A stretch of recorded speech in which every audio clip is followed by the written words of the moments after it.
इसमें 1.2 में पहला टॉपिक क्या है, लिविस्टिंग इरेशनल नंबर, है ना।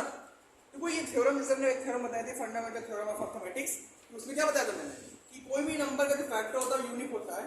वैसे यहाँ पे क्या है लिविस्टिंग इरेशनल नंबर में कि अगर कोई p एक रेशनल नंबर है, p एक रेशनल नंबर है, अगर वो a स्क्वायर को डिवाइड कर रहा है तो p a को भी डिवाइड करेगा। कहने का मतलब क्या, p एक प्राइम नंबर है, प्राइम नंबर मतलब जो खुद से घटे और एक से घटे।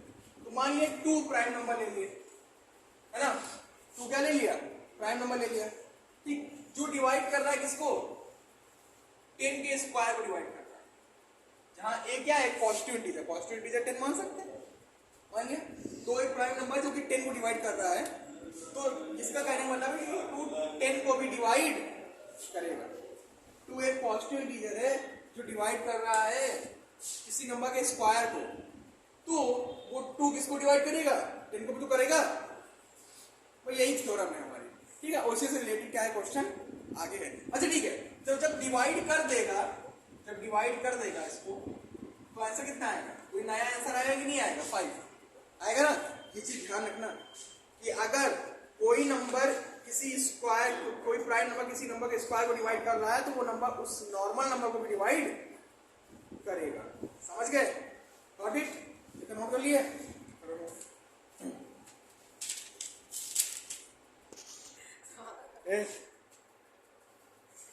अब देखो हमने जब आपको फंडामेंटल क्या इसको सॉरी क्या पढ़ा है, लिविस्टिंग इरेशनल नंबर के थ्योरम 1.2 पढ़ा दी, है ना। तो इसमें 1.2 में कुछ इंपॉर्टेंट क्वेश्चन है, बस इतने हर साल रिपीट हुआ करते हैं, बार बार रिपीट हुआ करते हैं, ठीक है। तो क्वेश्चन लिख लो पहले, फिर उसका रूट प्रूव करेंगे। पहला क्वेश्चन ये आएगा, प्रूव दैट √2 इज इरेशनल। दूसरा क्वेश्चन ये आएगा, prove that √3 is irrational. Third आएगा, प्रूव दैट √5 इज इरेशनल। और फोर्थ आएगा, प्रूव दैट √7 इज। अब हर साल क्या करते हैं, एक क्वेश्चन तो इसमें से आना ही आना है 3 नंबर का बोर्ड पे, है ना, ठीक है, आना ही आना है। तो पहला क्वेश्चन शुरू करते हैं।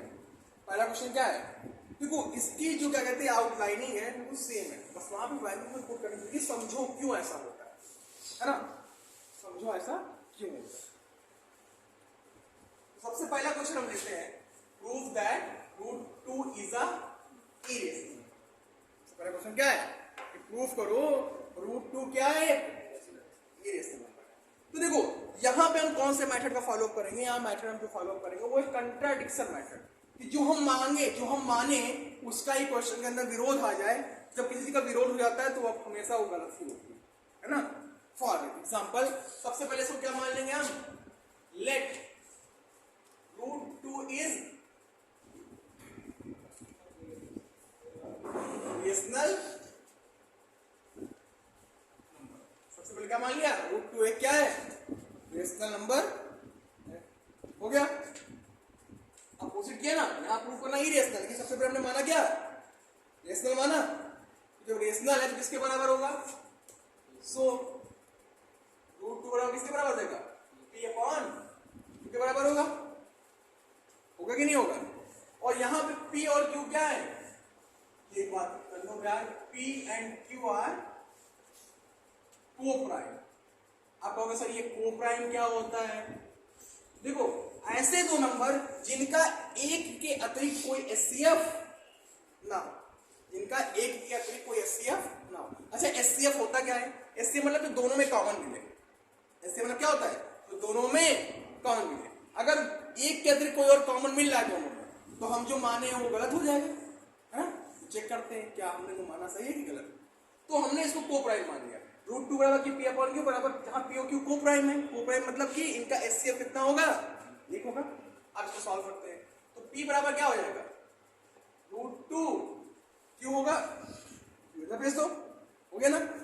ऑन स्क्वायरिंग बोथ साइड, दोनों तरफ स्क्वायरिंग करने, क्या करने पर,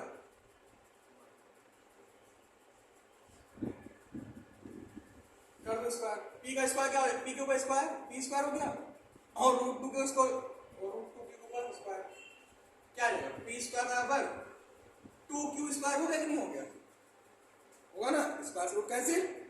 अब देखो 2 को इधर भेज दो तो q स्क्वायर बराबर क्या हो जाएगा, p स्क्वायर बाई 2 होगा, होगा ना।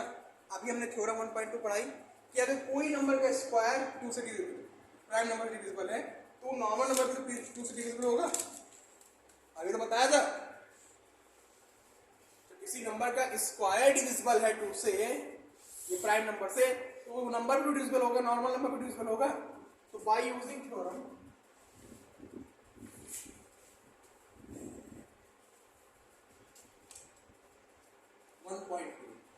when p square is divisible by 2 then p is also, p भी तो होगा, जब p स्क्वायर डिविजिबल है 2 से तो p भी तो होगा बेटा, नहीं समझे, नहीं समझे। p स्क्वायर देखो यहाँ पे तुम लोग समझ में आ रहा है कि सर कैसे वेरिएबल काट देगा कांस्टेंट को, ये मत समझिए, दिमाग मत लगाओ। p को मान लिया, जब हमने थ्योरम पढ़ी है ना, थ्योरम में क्या कह रहा है कि जब कोई प्राइम नंबर किसी नंबर के स्क्वायर को काट सकता है ना, तो वो नंबर कहते हैं उसके नॉर्मल फॉर्म में तो काट सकता है कि नहीं काट सकता, डिवाइड कर सकता है, नहीं कर सकता है, ठीक। तो वही यहाँ पे, तो जब p स्क्वायर डिविजिबल है 2 से तो p भी तो होगा 2 से divisible, p is also divisible by, इतना नोट करो पहले। अच्छा ये बताओ, मैंने बताया ना जब डिवाइड होगा तो कोई नया नंबर आएगा, जैसे एग्जांपल देखो, जब 10 को हमने 2 से डिवाइड किया तो 5 आया था, वैसे p को जब 2 से डिवाइड करेंगे तो मान लिया क्या आ जाता है, r आ गया, आ सकता नहीं आ सकता, कोई नया नंबर ही तो आएगा, हमें पता नहीं कौन सा नंबर आएगा, लेकिन मान लिया r आ गया, नया नंबर r आ गया, तो p बराबर क्या हो जाएगा, 2r हो जाएगा कि नहीं हो जाएगा, होगा ना। तो यहाँ लिख लो, जब p डिवाइड हो रहा है 2 से तो क्या हो जाएगा, p बाई 2 बराबर, मान लिया कोई नया नंबर r आ गया, आया ना, कोई नया नंबर क्या आया, r आया, तो p बराबर क्या हो जाएगा, p बराबर 2r हुआ।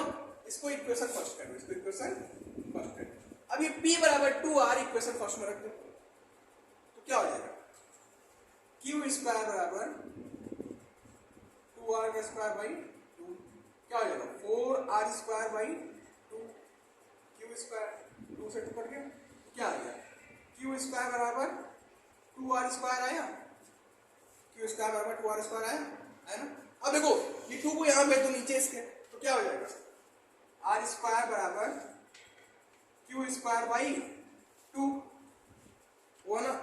फिर वही चीज देखो, जब यहाँ पे थ्योरम 1.2 यूज करेंगे, जब p स्क्वायर डिविजिबल था 2 से तो p भी डिविजिबल हुआ 2 से, तो यहाँ क्या होगा, जब q स्क्वायर डिविजिबल है 2 से तो q भी तो होगा 2 से डिविजिबल, होगा कि नहीं होगा। अभी देखना आगे एक चीज बताता हूँ, यहाँ लिखोगे बाय यूजिंग थ्योरम, कौन सा theorem 1.2, when q square is divisible by 2 then q will be also, q भी तो होगा, होगा कि नहीं होगा, इतना नोट कर लो फिर आगे बता दो। पहले इतना समझ लो, फिर सर क्या था कि प्रूफ करना था कि रूट 2 एक इरेशनल नंबर है ना, ठीक। पहले इतना नोट कर लो, फिर इसको आगे खत्म करके फिर बताता हूँ, ठीक। इतना समझ गए, नोट करो इसे, चलो ठीक है। अब देखो यहाँ पे हमने, देखो हमने शुरू में क्या माना था, शुरू में हमने क्या माना था, शुरू में हमने माना था कि p और q क्या है, को प्राइम नंबर है ना। तो को प्राइम नंबर में क्या होता है, उसका HCF एक के अतिरिक्त कोई नहीं होता है ना, HCF एक के अतिरिक्त और कुछ नहीं होता, को प्राइम नंबर अतिरिक्त मतलब और अलावा, ठीक। तो लेकिन यहाँ पे देखो, जब p डिवाइड हो रहा है 2 से और q भी डिवाइड हो रहा है 2 से, तो मतलब क्या है यहाँ पे कि जो हमने माना था उसका कंट्राडिक्ट हो रहा है कि नहीं हो रहा है। हमने जो माना था, हमने तो माना था कि कहते हैं कि p और q क्या कहते हैं, एक के अतिरिक्त कोई प्राइम नंबर नहीं है, एक के अतिरिक्त कोई HCF नहीं है, लेकिन यहाँ पे HCF क्या मिल रहा है, एक के अतिरिक्त 2 मिल रहा है ना, क्योंकि क्योंकि दोनों में कॉमन क्या मिल रहा है, दो दो मिल रहा है कि नहीं मिल रहा है कॉमन, तो इससे अब 2 हुआ कि नहीं हुआ, हुआ ना। तो हमने जो माना वो तो गलत हो गया, वो भी नहीं गलत हो गया। तो अब यहाँ लिखेंगे, लिखो आगे, यहाँ हम लिखेंगे therefore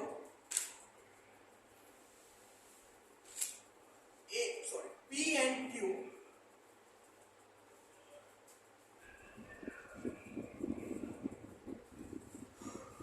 have at least two as a common factor। Common factor क्या है, 2 है ना, कम से कम 2 है कि नहीं है कॉमन फैक्टर के तौर पर, है कि नहीं, दिख भी रहा है, ठीक है।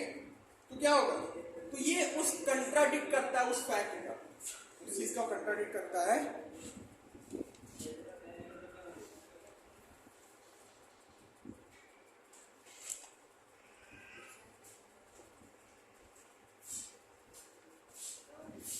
इस फैक्ट का कंट्राडिक्ट करता है कि ए और बी या पी और क्यू क्या है, एक को प्राइम नंबर है ना।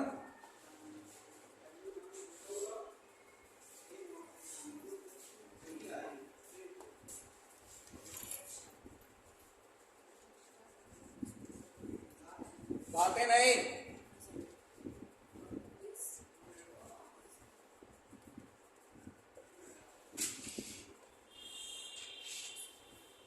है ना। जब कंट्राडिक्ट कर दिया इससे क्या प्रूव होता है, सो √2 इज इरेशनल नंबर, क्योंकि रेशनल नंबर के जो प्रॉपर्टी है उसको फॉलो ही नहीं कर रहा है। जब रेशनल नंबर की प्रॉपर्टी को फॉलो नहीं कर रहा तो जाहिर सी बात वो नंबर क्या होगा, इरेशनल ही तो होगा। जब कोई सही सही रास्ते में नहीं जा रहा है जाहिर सी बात वो गड़बड़ रास्ते में जा रहा होगा। वैसे ही जब क्या कहते हैं रेशनल नंबर के रूल को फॉलो अप नहीं कर रहा है तो जाहिर सी बात वो नंबर क्या होगा, इरेशनल होगा। इतना समझ गए, ऐसा नहीं बेटा, यहाँ पे को कॉमन फैक्टर, क्योंकि हमने शुरू में माना था कि नहीं माना था कि ये प्राइम नंबर है पी और क्यू, तो जब को प्राइम नंबर है पी और क्यू तो उसका फैक्टर क्या होगा, कॉमन फैक्टर 1। लेकिन यहाँ मिल क्या रहा है, 2 मिल रहा है कॉमन फैक्टर। बेटा कॉमन फैक्टर मतलब ये होता है कि डिवाइड, कॉमन डिवाइड करके तो मिलता है ना, समझ गए, बताओ। तो पहला क्वेश्चन समझ में आया, नोट कर लिया इसे। अब ऐसे ही प्रूफ करेंगे, सेम ऐसे ही, कुछ नहीं चेंज करना, जहां जहां 2 लिखा था वहां 3 आ जाएगा बस, फिर जहां जहां 3 लिखा रहेगा वहां 5 आ जाएगा, जहां जहां 5 रहेगा वहां 7 आ जाएगा। कुछ चेंज नहीं करना, सेम एज इट इज ऐसे ही रहेगा। कितना समझ में आ गया, क्लियर, नोट कर लो इसे। अब देखो प्रूफ करना है कि √3 क्या है, √3 क्या है, क्वेश्चन नंबर 2 क्या करना है, prove that √3 is irrational. Just जैसे पुराना हमने क्वेश्चन लगाया एक एक स्टेप वैसे अप्लाई करेंगे। चलो फोकस करो, सबसे पहले क्या मानेंगे, लेट √3 is reasonable number। मान लिए √3 बराबर क्या हो जाएगा, p बाई क्यू, तो p बराबर क्या हो जाएगा, √3 क्यू हो गया। अब दोनों तरफ क्या करेंगे, स्क्वायर करेंगे,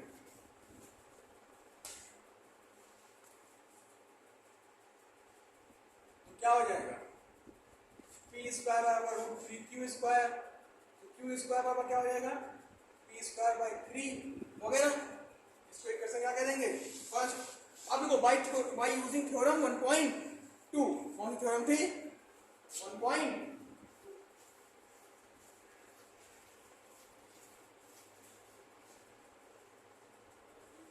1.2 थ्योरम क्या है वो तो हमें पता है, कौन सा क्या कहता है, व्हेन 3 भी प्राइम नंबर है कि नहीं है, 3 prime number, when p square is divisible by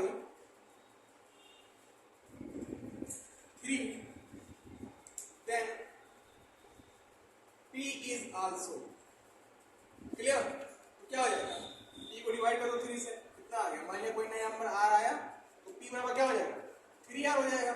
अब ये वैल्यू कहाँ रखने पर, इक्वेशन फर्स्ट में रखने पर, इक्वेशन फर्स्ट में रख दो तो q स्क्वायर मतलब क्या हो जाएगा 3r का whole square by 3, q square मतलब क्या हो जाएगा 9r स्क्वायर बाई 3, 3 से काट दो, q स्क्वायर मतलब क्या हो गया 3r स्क्वायर। अब यहाँ पे वही कंडीशन अप्लाई हो जाएगी, जब r स्क्वायर मतलब क्या हो जाएगा q स्क्वायर बाई 3 हो गया। तो यहाँ पे भी अगेन by using थ्योरम 1.2 क्या हो जाएगा, जब q square is divisible by 3 then q is also, यही तो होगा। लेकिन यहां देखो क्या हो रहा है, but here we are getting that कि जो ये 3 है ये q स्क्वायर को भी डिवाइड कर रहा है और 3 जो है p स्क्वायर को डिवाइड कर रहा है, तो ये किस फैक्ट को कंट्राडिक्ट कर रहा है, but is contradict the fact that p and q have no other common factor other than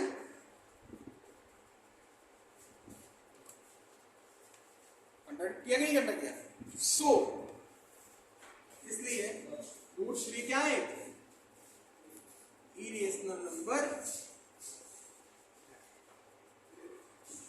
clear? कोई डाउट?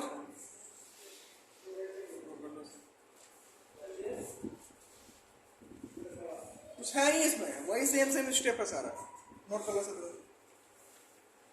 तो फिर आज के लिए इतना ही करते हैं, बाकी जो बचे हुए क्वेश्चन कौन से हैं, √3 हो गया, √5, √7 और फिर ये जो पूरी एक्सरसाइज है आपकी 1.2 ये कल हो जाएगी। ठीक है, आज के लिए इतना ही, धन्यवाद।